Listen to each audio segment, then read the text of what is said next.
Alice Louise Walton, a name many associate with unimaginable wealth, art, and quiet power. But behind the fortune, there's a woman whose journey began in a small town in Arkansas, surrounded by simple beginnings, long before she inherited billions. This is the complete story of how Alice Walton, the daughter of Walmart's founder Sam Walton, became one of the richest people on earth, a woman whose passion for art, philanthropy, and purpose has defined her life far more than her fortune. Early life and family. Alice Walton was born on October 7, 1949, in Newport, Arkansas, to Sam and Helen Walton. Her father, Sam Walton, was then just an ambitious entrepreneur running a small chain of stores that would one day become Walmart, the largest retail empire in the world. Alice grew up with three brothers, Rob, Jim, and John. The Walton home wasn't luxurious in the early years. They lived in Bentonville, Arkansas, where Sam ran the family's first store, Walton's Five and Dime. Her parents taught their children the values of hard work, humility, and frugality. Sam often said, "Money isn't everything, it's what you do with it that matters." Alice was known as a bright, imaginative child, deeply curious about art and nature. Her mother, Helen, loved painting, and the two would often sit outside and paint watercolors together. It was Helen who first introduced Alice to the beauty of creativity, a spark that would shape her entire future. Alice attended Bentonville High School and graduated in 1966. She then went on to study economics at Trinity University in San Antonio, Texas, earning her bachelor's degree. Her studies reflected her father's influence, the business mind, but her heart was always drawn toward art and culture. Early career and ambitions. After graduation, Alice could have easily joined Walmart and taken an executive role, but she didn't. Instead, she wanted to make her own mark. She began her career as an equity analyst and money manager at First Commerce Corporation, where she learned the ropes of finance and investments. Later, she headed investment activities at Arvest Bank Group, a financial institution owned by her family. She also worked as a broker for E.F. Hutton, one of the major brokerage firms at the time. By the 1980s, Alice Walton was already known in Arkansas's business circles as a sharp, independent thinker. But she wasn't satisfied with just being an employee. She wanted to build something of her own. In 1988, she founded Llama Company, an investment bank where she served as president, chairwoman, and CEO. Through this company, she financed major projects, one of the most notable being the Northwest Arkansas Regional Airport. Alice personally contributed $15 million for the airport's construction and helped underwrite $79 million in bonds. Without her effort, the airport, now a vital economic hub, might never have existed. Her leadership earned her respect, and she was recognized as a key figure in regional development. In 2001, she was inducted into the Arkansas Aviation Hall of Fame for her contributions. However, in 1998, her company, Llama Company, closed its doors. Many would see that as failure. But for Alice, it was just another chapter closing, one that taught her independence, leadership, and the value of risk. How and when she became a millionaire and billionaire. Alice Walton's journey to massive wealth began with her inheritance. When Walmart was founded in 1962, no one knew it would revolutionize global retail. But by the late 1970s, Walmart was expanding across America, becoming a household name. Sam Walton's stake in Walmart grew in value exponentially. By the time of his death in 1992, Sam's fortune was worth billions, divided among his wife and children. Alice inherited a substantial share of Walmart stock. She became a millionaire in the late 1970s, when Walmart's public valuation crossed hundreds of millions, and early investors, including her father's family, saw their shares skyrocket. By the mid-1980s, as Walmart stock prices continued to rise, Alice's holdings made her a billionaire. Her fortune grew passively with Walmart's massive expansion. Every new store meant millions more in family wealth. By 2000, her net worth had already reached over $10 billion. Over the decades, Walmart's continued success pushed the Walton family to the top of the world's rich list. As of July 2025, Alice Walton's net worth is estimated at $116 billion, making her the richest woman in the world and the 15th richest person overall. Yet, despite all the money, Alice rarely flaunts her wealth. She lives a quiet, private life, her focus always shifting toward art, philanthropy, and community. Art and passion for creativity. Alice's love for art began when she was just 10 years old. She spent her allowance, 5 weeks' worth, to buy her first piece of art, a print of Picasso's Blue Nude. She said that painting opened her eyes to how deeply art could move the soul. Over time, Alice began collecting more serious pieces. Her first major purchases were 2 watercolors by Winslow Homer, an American painter known for his marine themes.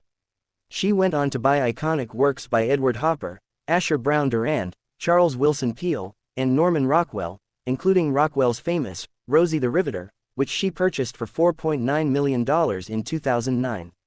But Alice didn't want art just for herself. She wanted everyone to experience it, even people in small towns who had never set foot in a museum. That dream became reality with the founding of the Crystal Bridges Museum of American Art in her hometown of Bentonville, Arkansas. The museum, designed by world-renowned architect Moshe Safdie, sits on 120 acres of wooded land owned by the Walton family. It officially opened in 2011 and has since welcomed over 5 million visitors. Admission is free, allowing people of all backgrounds to experience world-class art. Crystal Bridges holds masterpieces by Georgia O'Keeffe, Mark Rothko, Marsden Hartley, Andrew Wyeth, Kehinde Wiley, and many more. Alice once said, "Art bridges the past and future, it tells us who we are." Through Crystal Bridges, she turned her private passion into a public gift. Philanthropy and foundations. Alice Walton's wealth has been channeled into countless philanthropic projects. In 2017, she established the Alice L. Walton Foundation, which focuses on improving education, health, and access to the arts. She also founded Art Bridges Foundation, which partners with smaller museums across America, lending art pieces, funding exhibitions, and helping regional galleries attract visitors.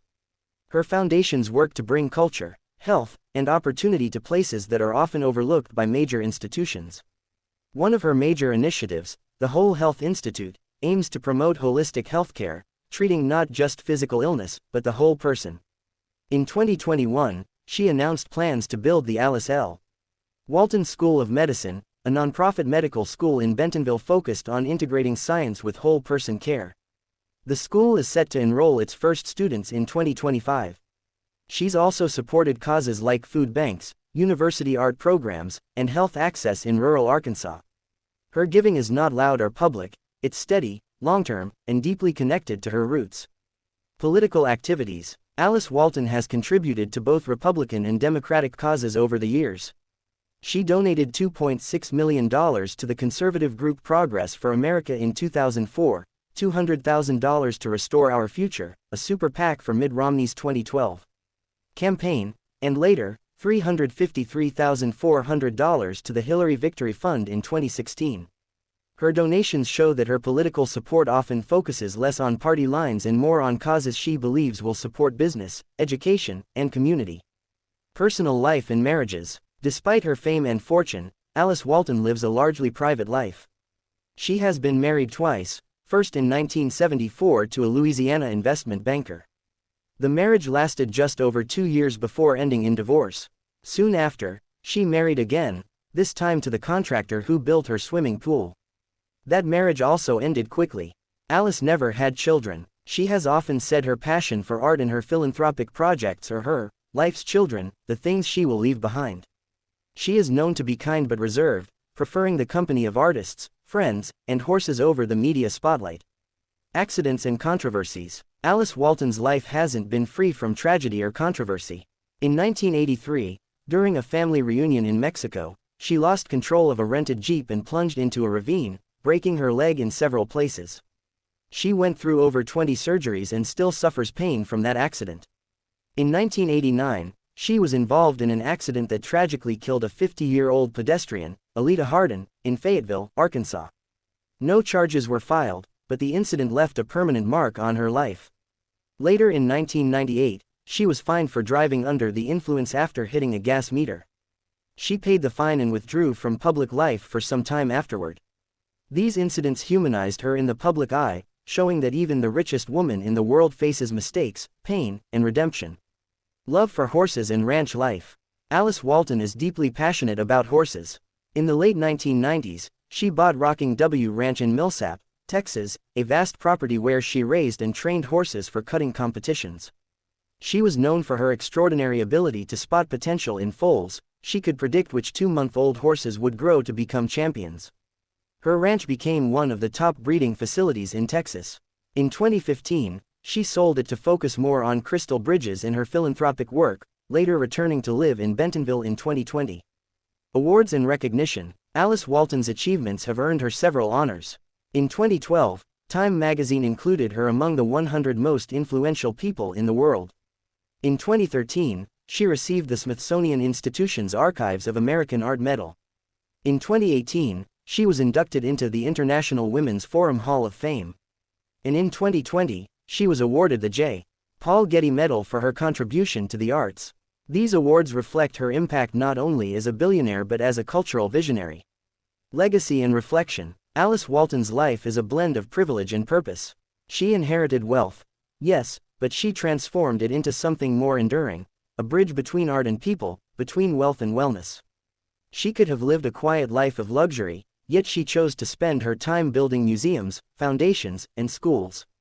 She used her fortune to change the landscape of her hometown and open doors for millions to experience beauty and health. From the small town of Bentonville to the global stage, from a young girl painting watercolors with her mother to a woman shaping the future of American art, Alice Walton's story is a reminder that even born into wealth, one can choose meaning over money. Final thoughts. Today, at 76 years old, Alice Walton continues to inspire. She remains unmarried, childless, but far from alone. Her legacy is living through every visitor at Crystal Bridges, every artist supported by Art Bridges, and every student who will soon study at her medical school. She once said, "The greatest gift of wealth is the chance to give something back, not in dollars, but in dreams." Alice Walton, billionaire, art lover, philanthropist, and the richest woman on earth, has shown that true wealth is not what you keep, but what you create for others.